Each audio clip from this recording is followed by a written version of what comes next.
पति के जीवित होते हुए भी तीन तीन तथा कथित देवताओं के साथ संबंध बनाया आपने। बस करो, ये मेरी माता है।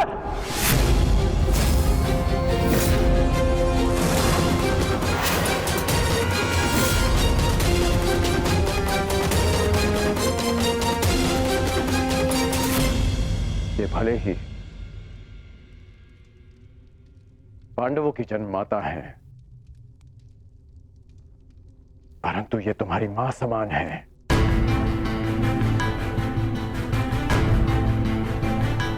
ये मेरी मां समान है। माता शत्रु की हो या मित्र की, कौरवों की हो या पांडवों की, माता सम्मान की अधिकारिणी होती हैं। हस्तिनापुर की कुलवधू के अपमान के कारण आज ये युद्ध हमारे सामने खड़ा है और आज तुम हस्तिनापुर की राजमाता का भी अपमान करोगे।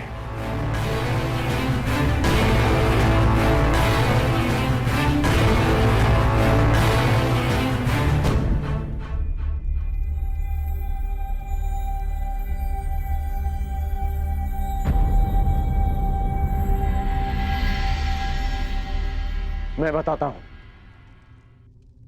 कि हमारे मध्य क्या बात हुई थी। माता कुंती मेरे पास आई थी अर्जुन की सुरक्षा का वचन मांगने, और तुमने उसे स्वीकार कर लिया। ये स्वयं तुम उन्हीं से पूछ लो। बताइए राजमाता, मेरा क्या उत्तर था?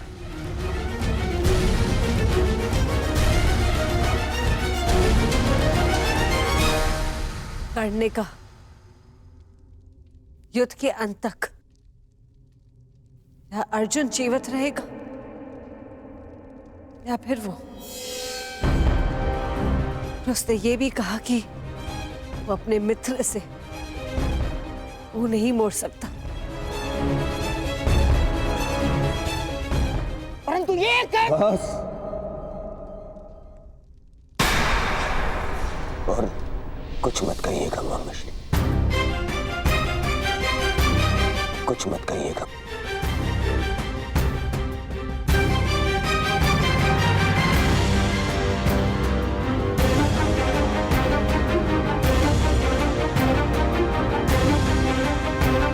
क्षमा,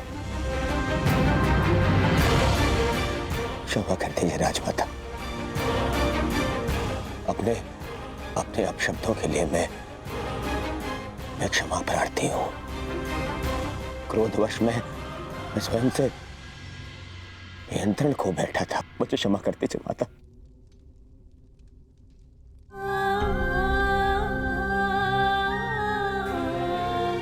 क्षमा कर दीजिए।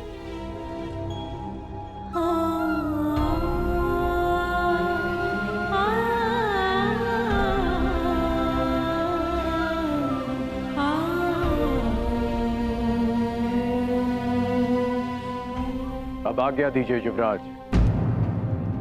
अब जब भी आपका आदेश आएगा तो आपका ये सेवक अपने प्राण थाली में सजाकर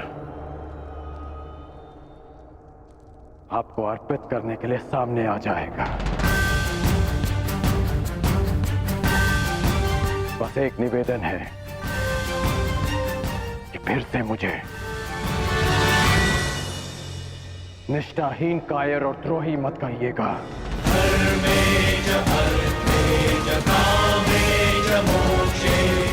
आज मैं आपको एक वचन देता हूं युवराज। इस युद्ध के केवल दो परिणाम आएंगे। पहला, इस युद्ध के पश्चात आपके शीश पर राज मुकुट होगा, या दूसरा, इस कर्ण के धड़ पर शीश ही नहीं होगा। आज्ञा दीजिए।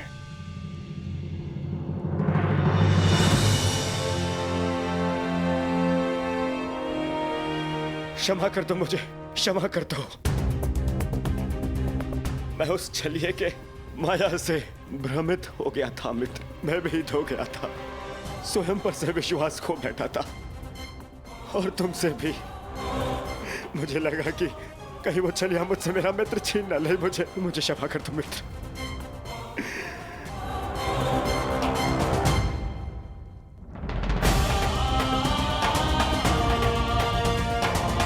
बस मित्र, बस।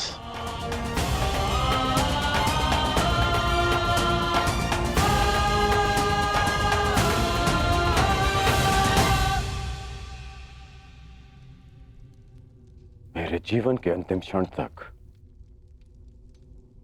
ऐसा नहीं होगा मित्र। तुमसे तुम्हारा मित्र मृत्यु अवश्य छीन सकती है,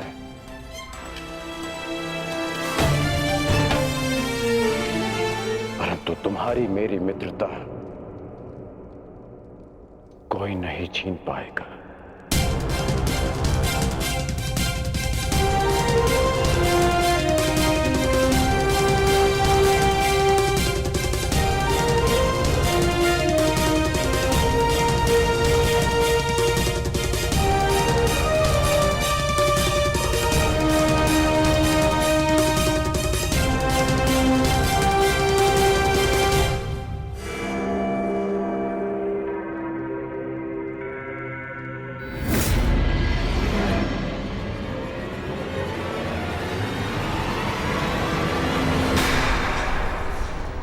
मुझे मेरे मित्र से जीवन भर का आश्वासन मिल गया है मामाश्री। अब कभी मेरे मन में मेरे मित्र के विरोध में विष भरने का प्रयास मत करना। मेरा मित्र मेरे साथ है।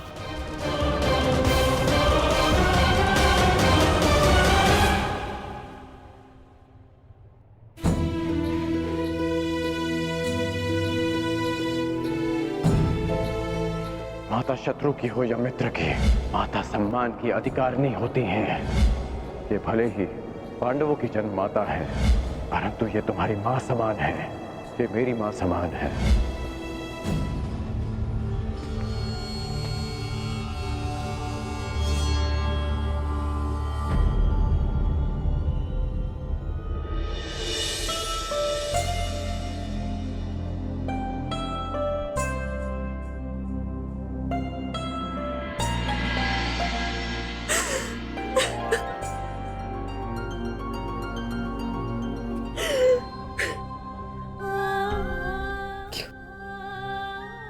तुमने ऐसा किया?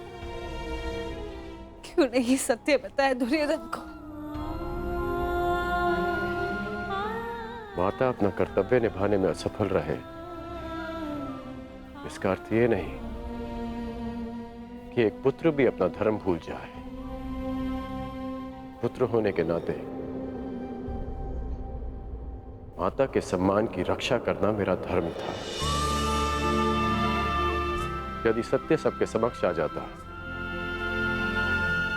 यदि मैं आपको सत्य कहने से नहीं रोकता, तो केवल आप इस राज परिवार में अपना सम्मान नहीं खोती, अभी तुम्हें भी स्वयं अपनी ही दृष्टि में गिर जाता।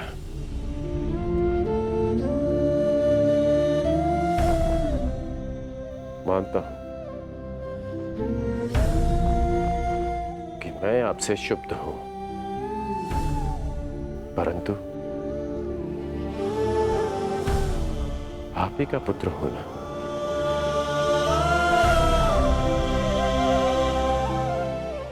कर्मबद्ध हूं, पर धर्मबद्ध भी।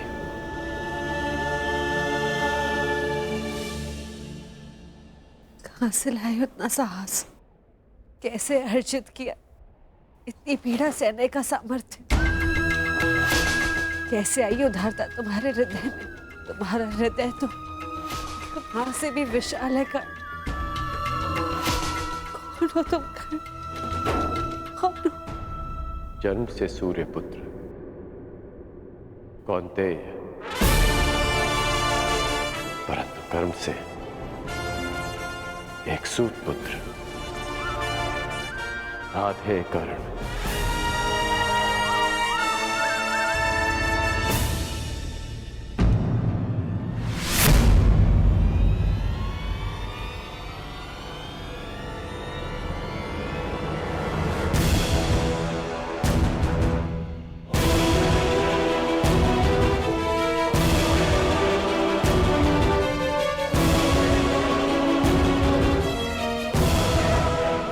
अंगराज, मैं कुंती से एकांत में बात करना चाहता हूं।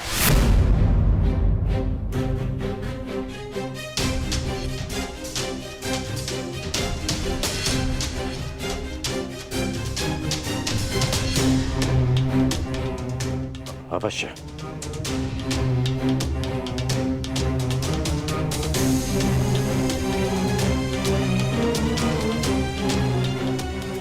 प्रणीपा,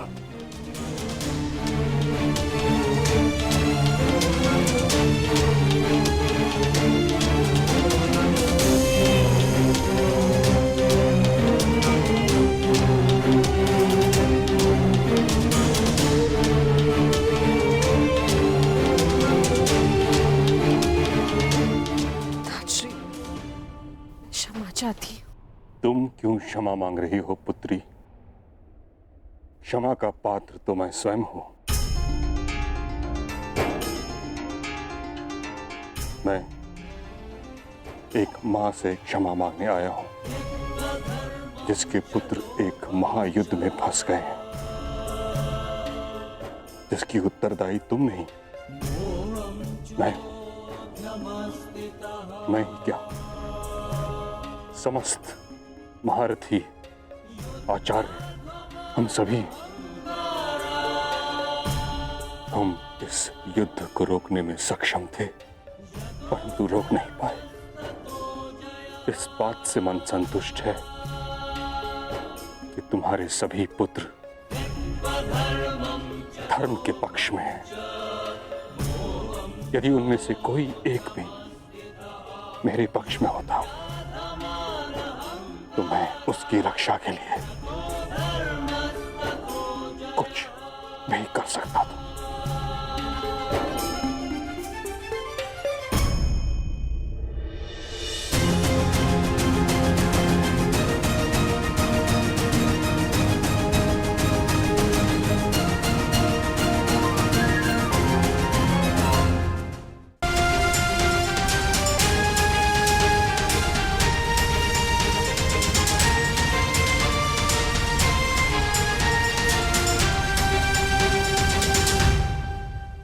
मां प्रेम करती है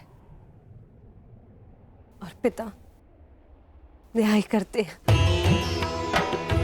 आप तो पिता मां है ताजश्री। मेरे पुत्र अपना न्याय मांगने आ रहे हैं और मुझे विश्वास है जो न्याय संगत होगा पितामह वही करेंगे।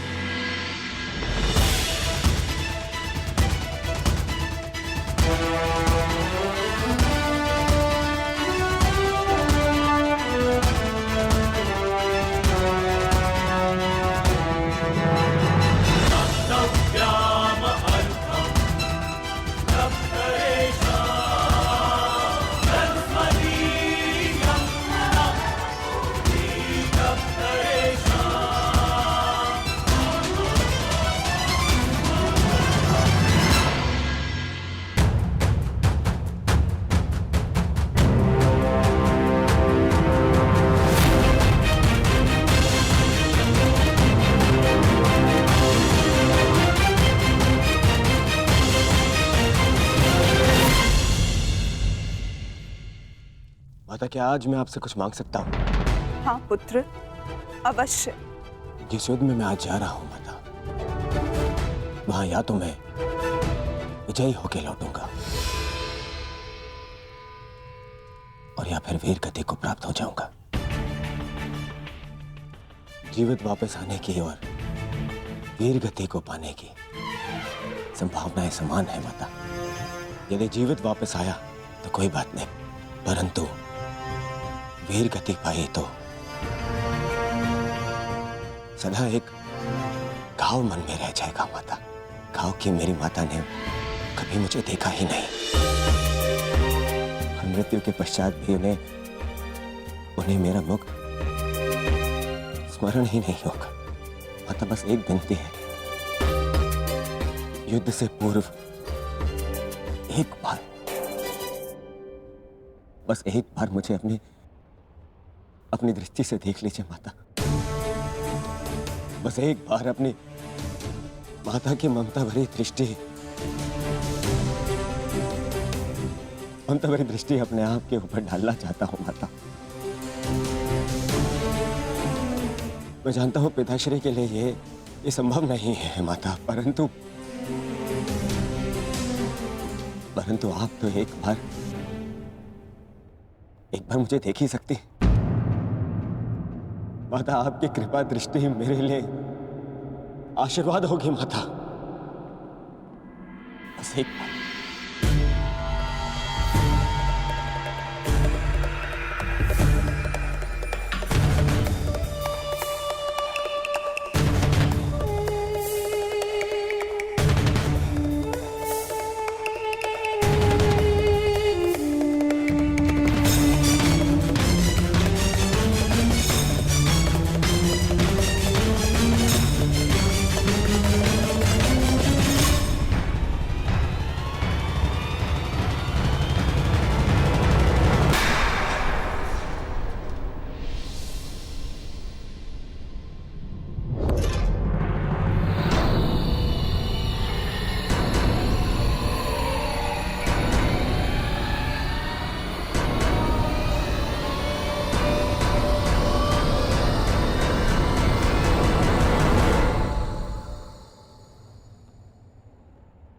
नहीं पुत्र नहीं, अभी सही समय नहीं आया है।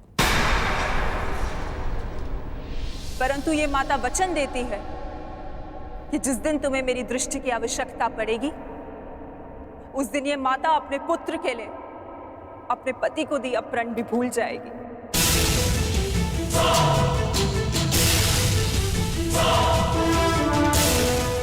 जाओ पुत्र जाओ, जाओ और एक दूसरे का रणभूमि में ध्यान रखना, क्योंकि वहां तुम सब ही एक दूसरे के माता, पिता, बंधु एवं सखा होगी।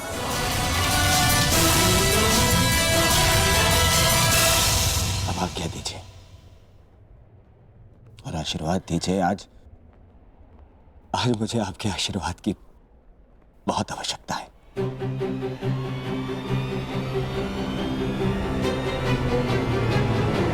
कल्याणमस्तु पुत्र, तुम सभी का कल्याण।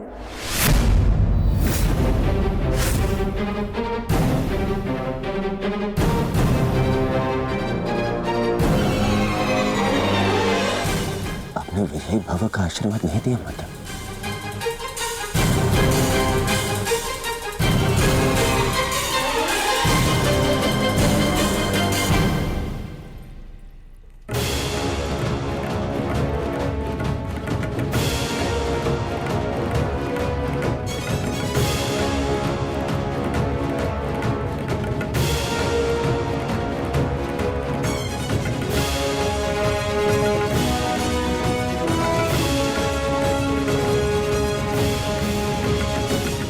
आशा करती हूँ वृकोदर, युद्ध समाप्त होने के पश्चात आपकी पत्नी पुनः अपने केश बांध सकेगी। मुझे विश्वास है पांचाली, इस आने वाले युद्ध में मैं वृकोदर भीम उस दुशासन की छाती फाड़कर उसके छाती के लहू से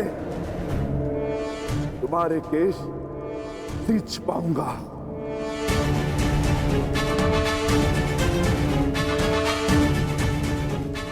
हर हर महादेव! हर हर महादेव! अधिकाराणां प्राप्त्यर्थं साम्राज्यर्थं न्यायानां अधिकाराणां प्राप्त्यर्थं साम्राज्यर्थं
की होली देख जलने को चली, पहले पुत्र को आशीष मां की ममता ही छूटे, महाविनाशी अग्नि का महाशाप सहे।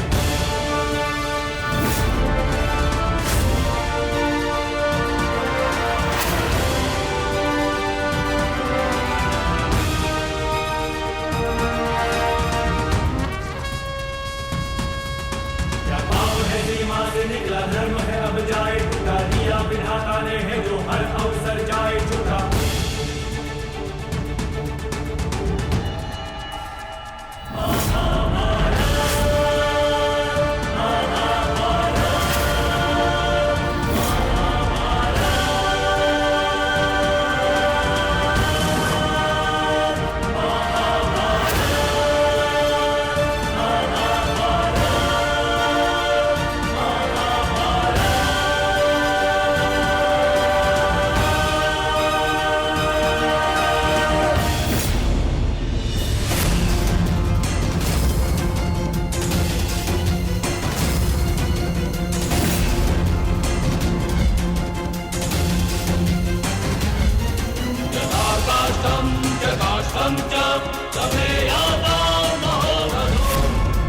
लक्ष्य भेदवान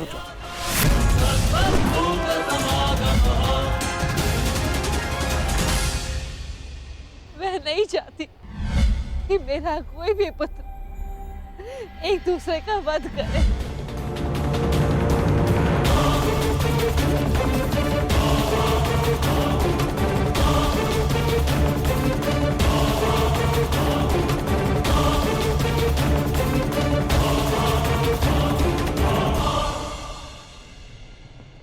यही युद्ध की विभीषा है।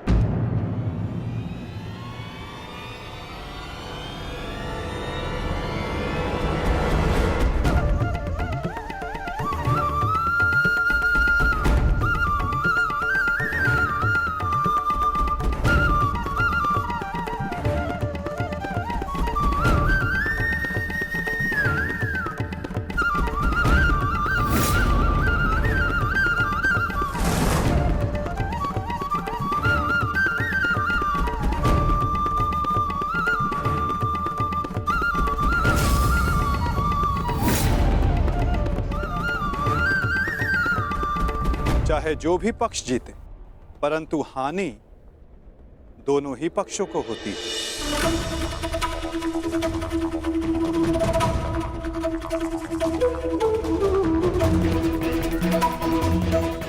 युद्ध की हानि तो उन्हें होती ही जो युद्ध में भाग लेते, और उन्हें भी होती जो युद्ध में भाग नहीं लेते। और अब जो मैं बताने जा रहा हूं, यहां उपस्थित कुछ लोगों को यह ज्ञात है, और जिन्हें ज्ञात नहीं है वो इस बात को जान लें।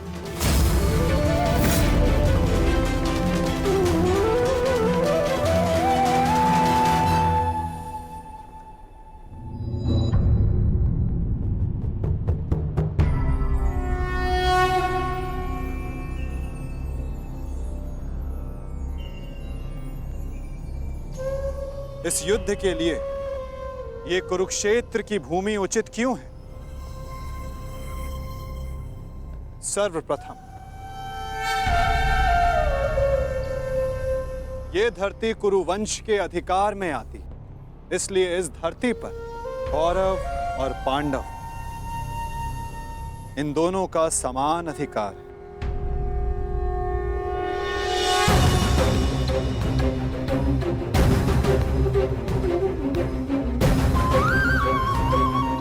ये भूमि, ये पवित्र स्थल देव नदी सरस्वती के दक्षिण और दृश्यवाही के उत्तर दिशा में आता है।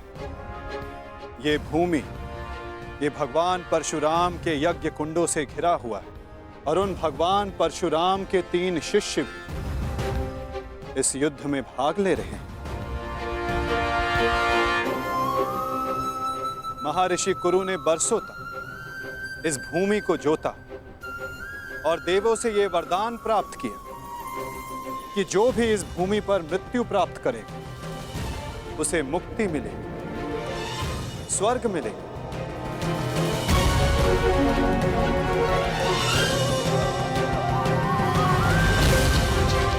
और जिसे विजय प्राप्त हो उसे न्याय मिलेगा। ये भूमि न्यायदात्री, पाप नाशिनी है और ये युद्ध भी न्याय के विजय के, पापों के नाश के लिए हो रहा है। मुझे विश्वास है कि युद्ध का परिणाम चाहे जिस पक्ष में क्यों ना हो,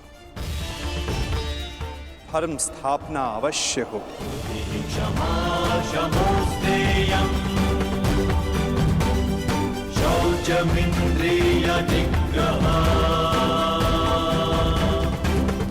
आज से 1 सप्ताह के बाद युद्ध की तिथि निर्धारित हुई। दोनों ही पक्षों के पास युद्ध की तैयारियां करने के लिए 1 सप्ताह का समय है।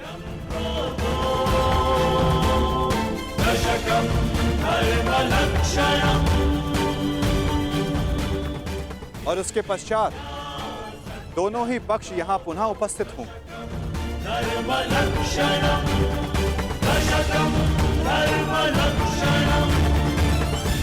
युद्ध के नियम निर्धारित करेंगे, फिर आरंभ होगा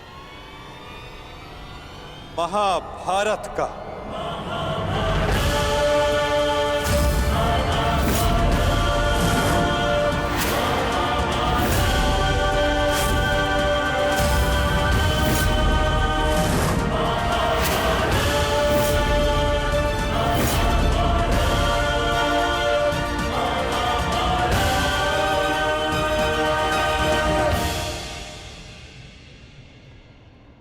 हेलो अर्जुन।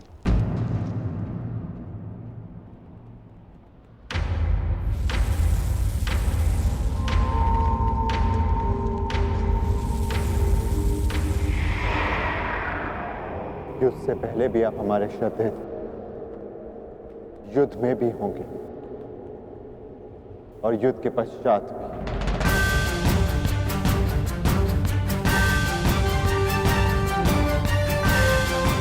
प्रणिपात। आयुष्मान भव।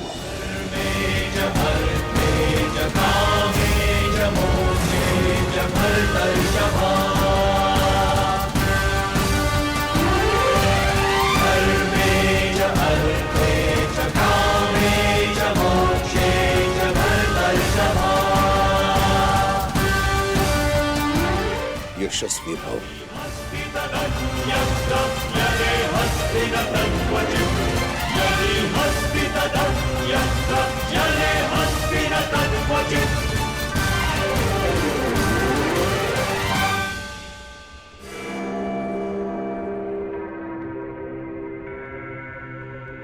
ये क्या था पितामह, जिन्हें हम युद्ध में परास्त करके उनका अंत करना चाहते हैं?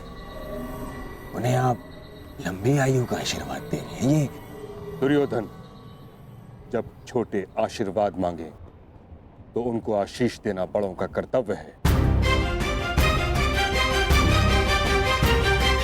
तुम यदि अपने ज्येष्ठ युधिष्ठिर से आशीर्वाद मांगोगे तो अवश्य तुम्हें आशीर्वाद देगा।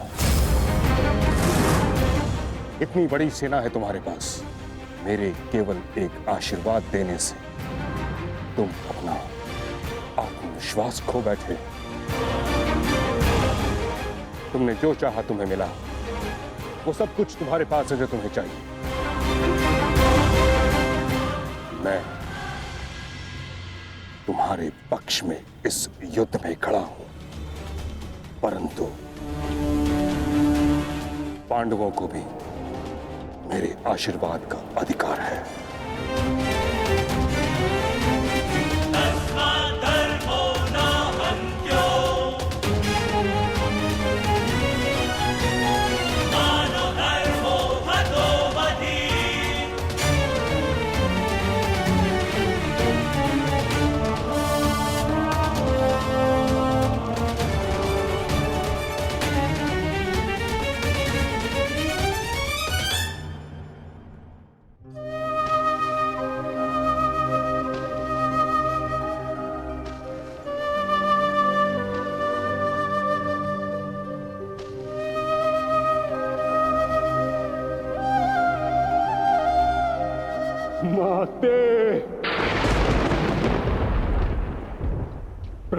होइए माते।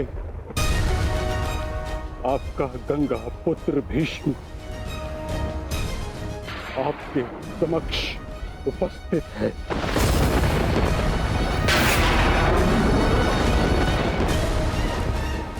क्या मेरी आवाज आप तक नहीं पहुंच रही? समूचे संसार को अपने जल से शीतलता प्रदान करती हैं आप। आज अपने पुत्र के जलते हुए हृदय को शीतलता प्रदान करिए माते। प्रकट होइए।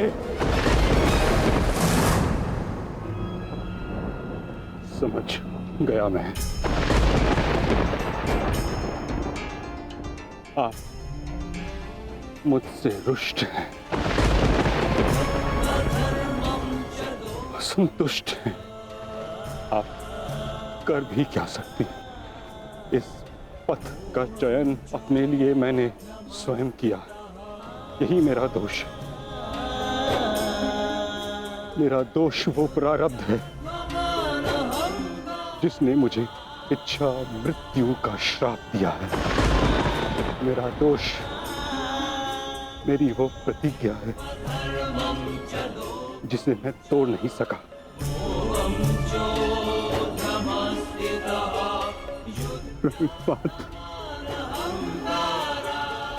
आज आपका ये पुत्र आपके आशीर्वाद के बिना ही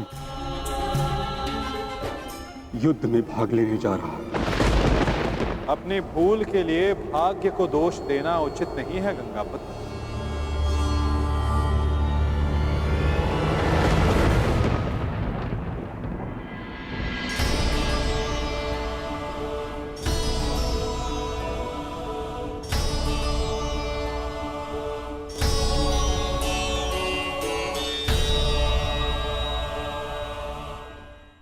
योद्धा को इस अवस्था में देखना भी तो उचित नहीं वासुदेव। मेरे समक्ष केवल एक योद्धा ही कहां खड़ा है? मैं तो उस पुत्र को, उस पितामह को देख रहा हूं जिसकी दृष्टि में अपराध बोध है और मन में पश्चाताप की अग्नि। सत्य कहा आपने। आप एक योद्धा को नहीं, एक अभागे को देख रहे हैं। मुझसे बड़ा अभागा इस संसार में कौन होगा? एक ऐसे युद्ध में भाग लेने जा रहा हूं जहां मेरे ही वंश के लोग एक दूसरे के रक्त के प्यासे हैं।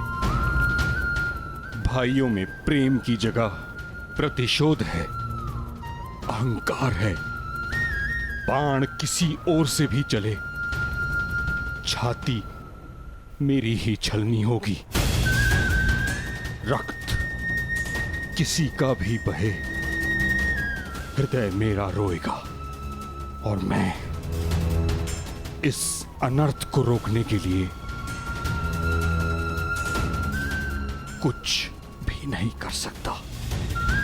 जब आप रोक सकते थे तब आप मौन रहे गंगापुत्र।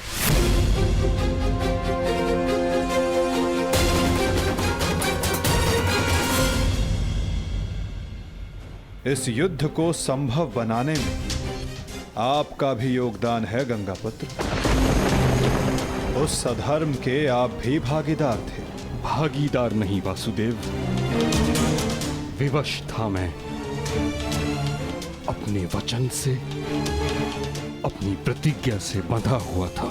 आपकी प्रतिज्ञा हस्तिनापुर के सिंहासन की रक्षा करना थी। और हस्तिनापुर एक वस्तु, एक राज्य नहीं, एक सोच थी जो भारत में धर्म का उदय कर रही थी। वचन या प्रतिज्ञा कभी उस कारण से अधिक बड़ी नहीं होती जिसके लिए प्रतिज्ञा ली गई है। आपकी प्रतिज्ञा का कारण था हस्तिनापुर की सुरक्षा, अपने वंश का यश। और आज आपकी प्रतिज्ञा हस्तिनापुर को, आपके वंश को कहां ले आई है गंगापुत्र? आपने हस्तिनापुर को ऐसा राजा दिया जो अपनी ही प्रजा के अश्रु नहीं देख सकता, ऐसा युवराज दिया जो अपनी ही भ्राताओं की संपत्ति से द्वेष रखता है, आपके इस वचन ने एक स्त्री का भरी सभा में सबके समक्ष मान मर्दन होने दिया। माता पिता अपनी संतान को वचन देते हैं कि वो उनका साथ देंगे, परंतु अपनी संतान को सही मार्ग पर रखना माता पिता का कर्तव्य होता है। यदि उचित समय पर आपका धनुष उठा होता, आपने अपना स्वर उठाया होता, तो आज संपूर्ण भारत महाभारत की चौखट पर ना खड़ा होता गंगापुत्र।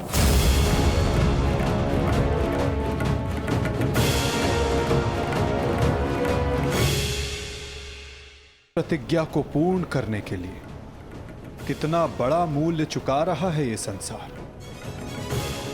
समय आ गया है कि उस प्रतिज्ञा को तोड़ दिया जाए,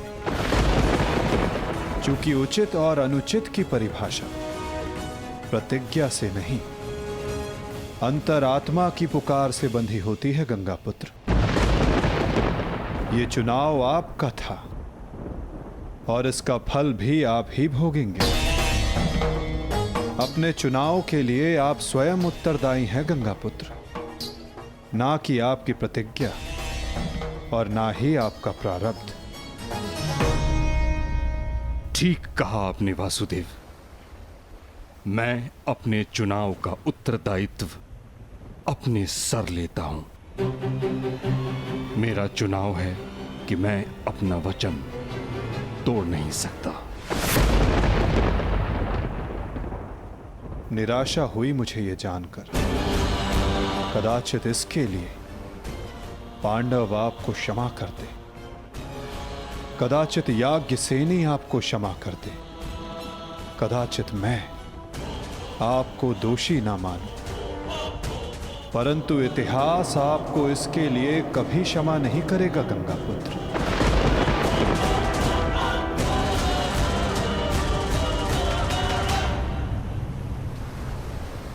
रुकिए वासुदेव, मैं नहीं चाहता कि मुझे क्षमा मिले।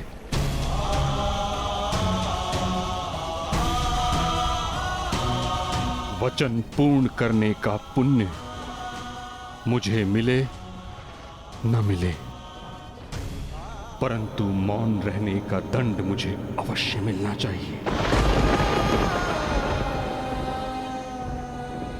मैं अपने निर्णय से असंतुष्ट हूं, परंतु इस बात का मुझे संतोष है कि पांडवों के पास वो अस्त्र है जो मुझे मेरी प्रतिज्ञा और मेरे श्राप से मुक्ति दिला सकता है।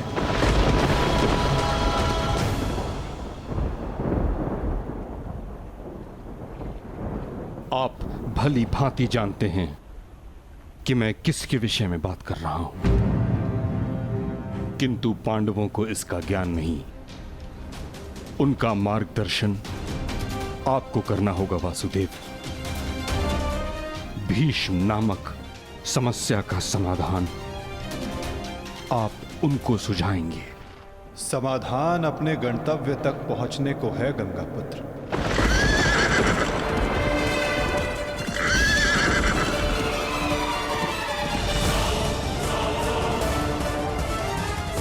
प्रणिपात।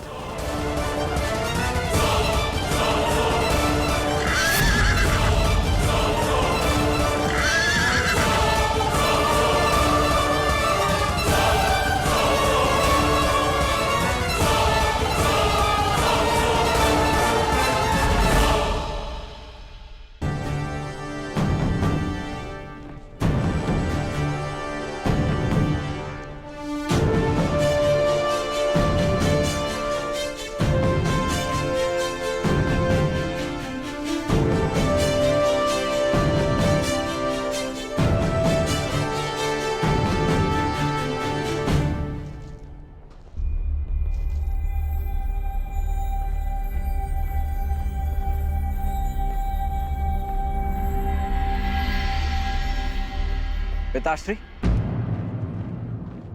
आप इस भूमि को प्रणाम क्यों कर रहे हैं?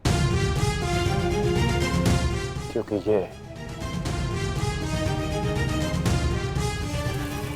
एक अति पावन भूमि है जहां मेरे गुरु परशुराम ने तपस्या की। परंतु अब ये एक युद्ध भूमि है। अब यहाँ तपस्या नहीं, शत्रुओं का संहार होगा। एक योद्धा के लिए युद्ध भूमि उसकी कर्म भूमि, धर्म भूमि और यज्ञ भूमि होती है, मंदिर के समान पवित्र होती है। परंतु पिताश्री, मेरी दृष्टि में ये सोच एक योद्धा को युद्ध में निर्बल बनाती है। मेरा मानना है कि योद्धा जब तक क्रोधित ना हो तब तक वो प्रहार नहीं कर सकता। नहीं, क्रोध में किया गया प्रहार शत्रु से अधिक स्वयं को हानि पहुंचाता है।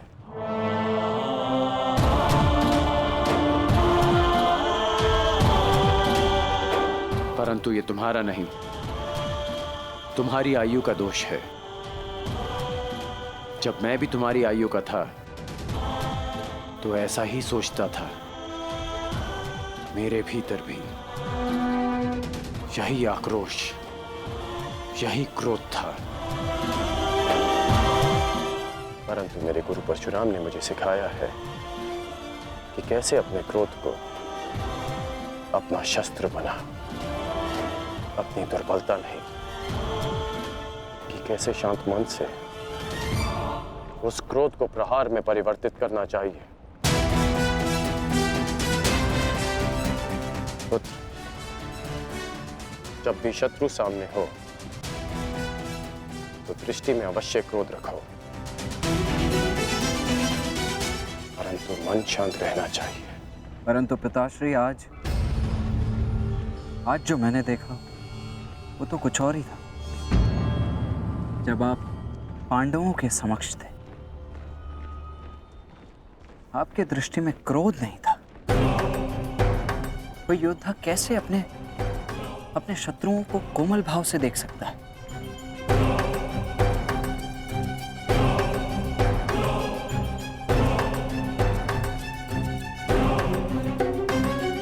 आवश्यक नहीं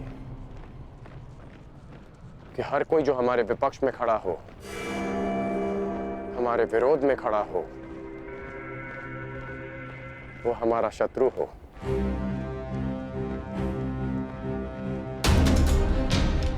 शत्रु हमारे भीतर होता है, जो बीते कर्मों का फल बनकर हमें सर्प की भांति डसता है। इसमें कोई संदेह नहीं कि भीम सबसे बली है, प्रबल योद्धा है।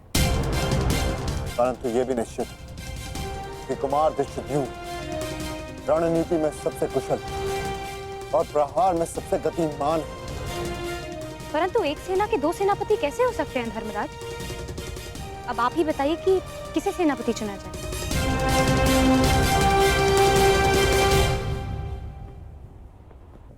मेरा निर्णय यह है कि हमारी सेना के नेतृत्व के लिए सबसे अधिक योग्य एक विकल्प शेष है युधिष्ठिर।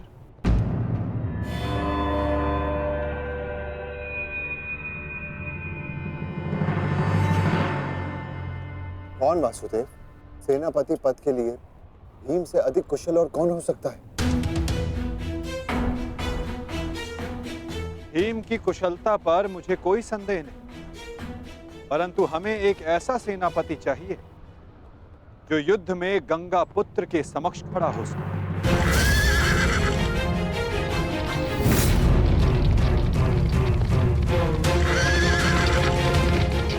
वो जिनके कारण युद्ध में विजय हमारी हो, और वो केवल एक ही जो कौरवों के सेनापति गंगापुत्र भीष्म का सामना कर सकती है।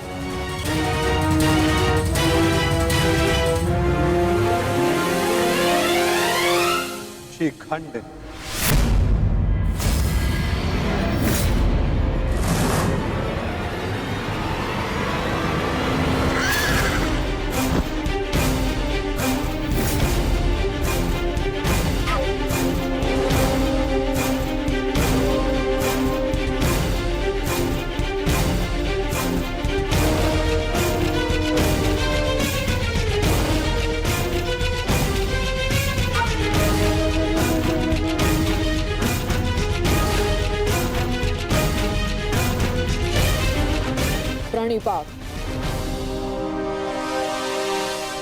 युद्ध केवल आपका नहीं, मेरा भी है।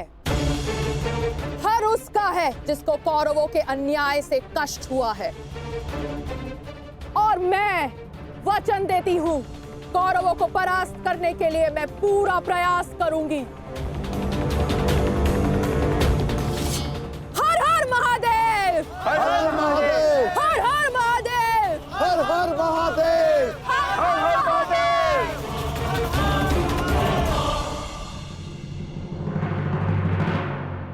एक समस्या अब भी सामने है वासुदेव। हमारे पास 7 अक्षौणी सेना है और कौरव सेना 9 अक्षौणी। हमें कोई ना कोई समाधान अवश्य निकालना होगा वासुदेव। उन पांडवों के पास 7 अश्विनी सेना है और हमारे पास 9।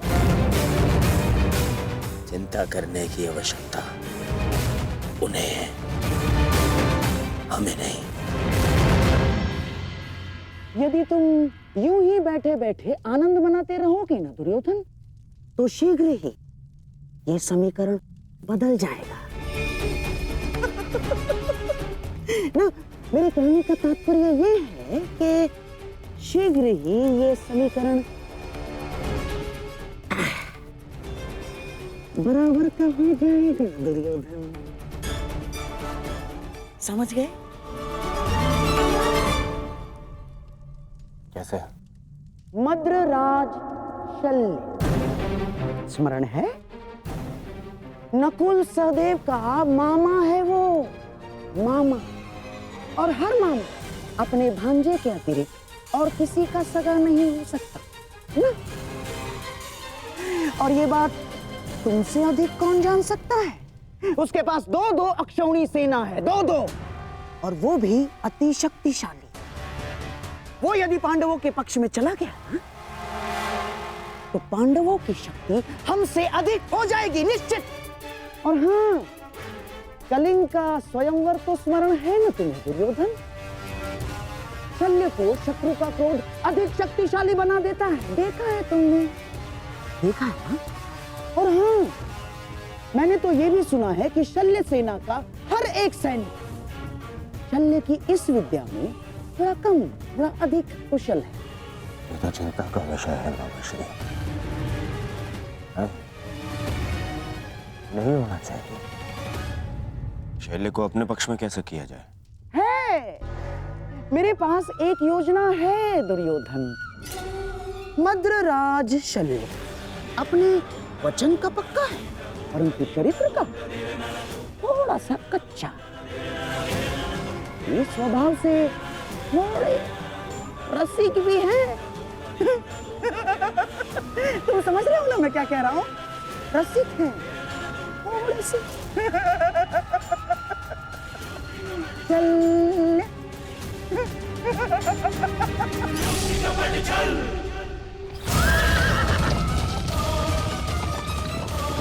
शीघ्रता करो सारथी, पांडु के शिविर तक पहुंचने में और कितना समय लगेगा? हम शीघ्र ही वहां होंगे महाराज।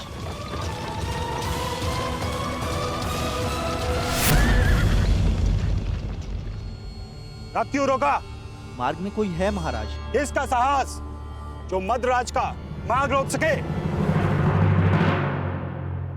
मद्रराज की कोई सूचना अनुजो? अब तक मामा श्री का कोई समाचार नहीं आया है।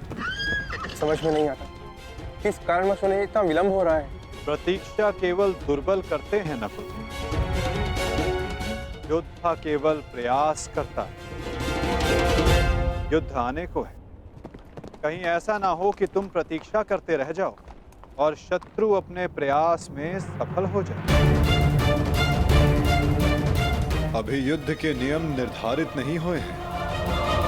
किसे क्या, कब, कहां, कौन सी अनहोनी हो जाए।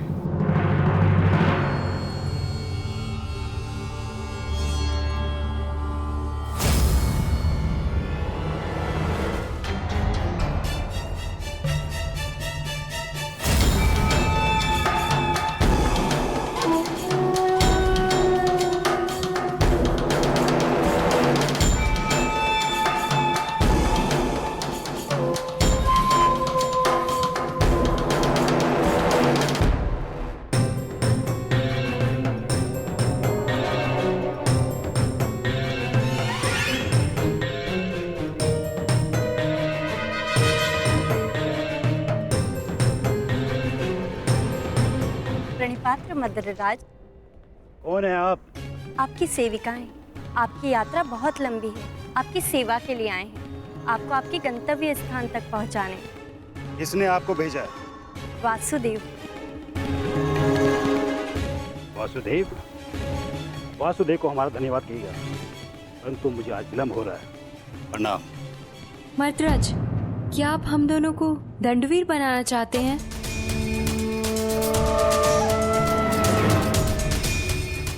और वैसे भी युद्ध प्रारंभ होने में अभी कुछ दिन शेष हैं। मद्रराज, कहीं आप ये तो नहीं मानते कि हम इतने सुंदर नहीं हैं कि आप हमें आपकी सेवा का अवसर प्रदान कर सके? मद्रराज, युद्ध में जाने से पहले आपकी थकान का शांत होना बहुत आवश्यक है। तो क्या आप हमें ये अवसर प्रदान नहीं करेंगे?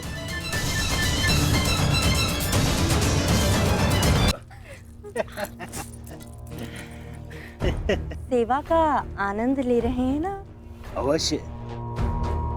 मुझे आशा नहीं थी कि वासुदेव भी इतने रसिक स्वभाव के हैं। महाराज, आपका ये पात्र मदिरा से रिक्त क्यों है?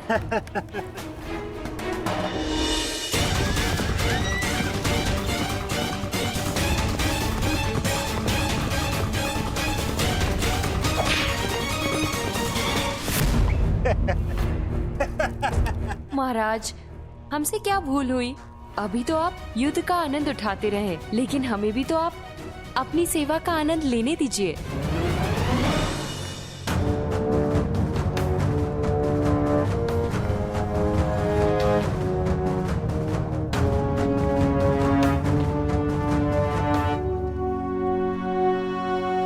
प्रणिपात मद्रराज।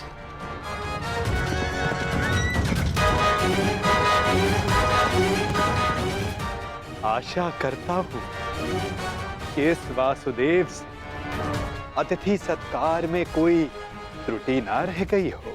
नहीं नहीं वासुदेव, ये तो मेरे जीवन का सबसे उत्तम सत्कार था। मैं अति प्रसन्न हूँ कि ये युद्ध मैं आपकी तरफ से लड़ रहा हूँ, और युद्ध के पश्चात मैं एक बार फिर से ये सत्कार लेना चाहूंगा।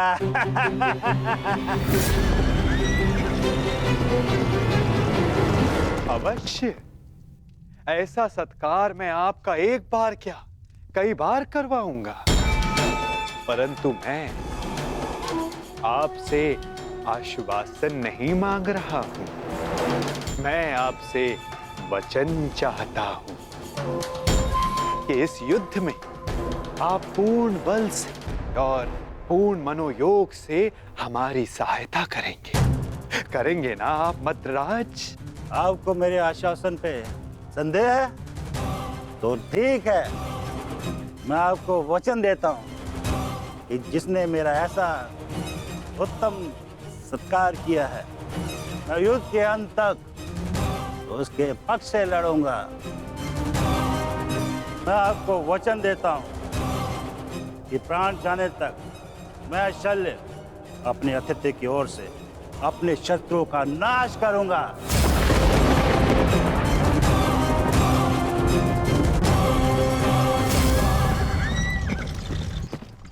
उत्तम, अति उत्तम। धन्यवाद मद्रराज, धन्यवाद। धन्यवाद मद्रराज, धन्यवाद।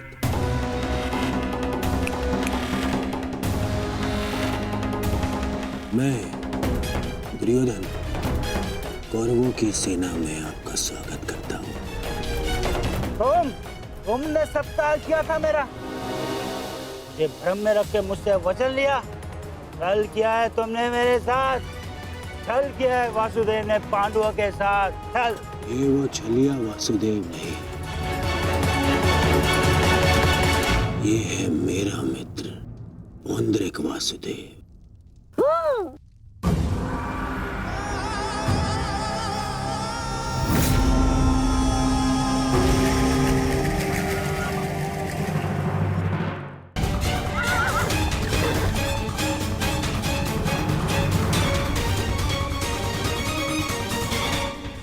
ये मामा श्री की सेना कौरवों के शिविर की ओर क्या कर रही है? ज्येष्ठ, ये सोचने का नहीं, बढ़ने का समय है। मैं तुम सबको महाराज शांत हो जाइए, शांत। आपने तो वचन दिया है, तो अब आपको कौरवों की ओर से ही लड़ना होगा और युद्ध के नियमानुसार अपने ही पक्ष के योद्धा पर प्रहार नहीं करते मद्रराज, हैं? तो आइए, कौरव दल में आपका मैं शकुनी महारथी शल्य का स्वागत करता हूँ। तुम सब ने छल किया है, छल। देख लूंगा तुम्हें सबको।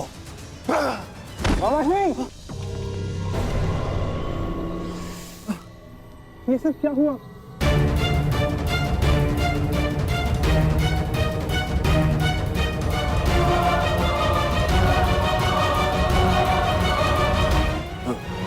पुत्र नकुल, मैं मगधराज कदाचित हिचकिचा रहे हैं।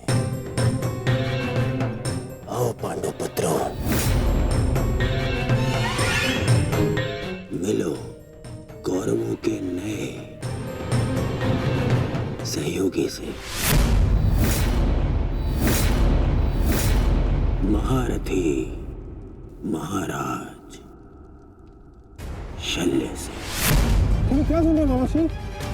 मुझे क्षमा करें, तुम्हारे मामा श्री के साथ बहुत बड़ा छल हुआ है।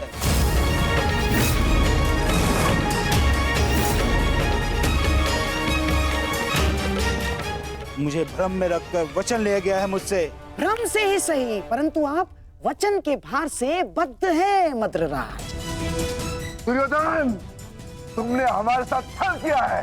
मामा श्री ने सबसे पहले हमें आश्वासन दिया था। शांत विकोदर, शांत। पांडवों को आश्वासन मिला था, परंतु कौरवों को वचन मिला है विकोदर, वचन। और वचन वचन होता है, उसे तोड़ा नहीं जा सकता। परंतु यदि महाराज शैल्य वचन भंजक होने का कलंक अपने मस्तक पर लेना चाहते तो वो यहां से जा सकते हैं। परंतु युधिष्ठिर, तुमने तो इस युद्ध को धर्म युद्ध का नाम दिया है, तो क्या तुम अपने मामा का वचन भंग करने का अधर्म अपने मस्तक पर लेना चाहोगे? बोलो युधिष्ठिर।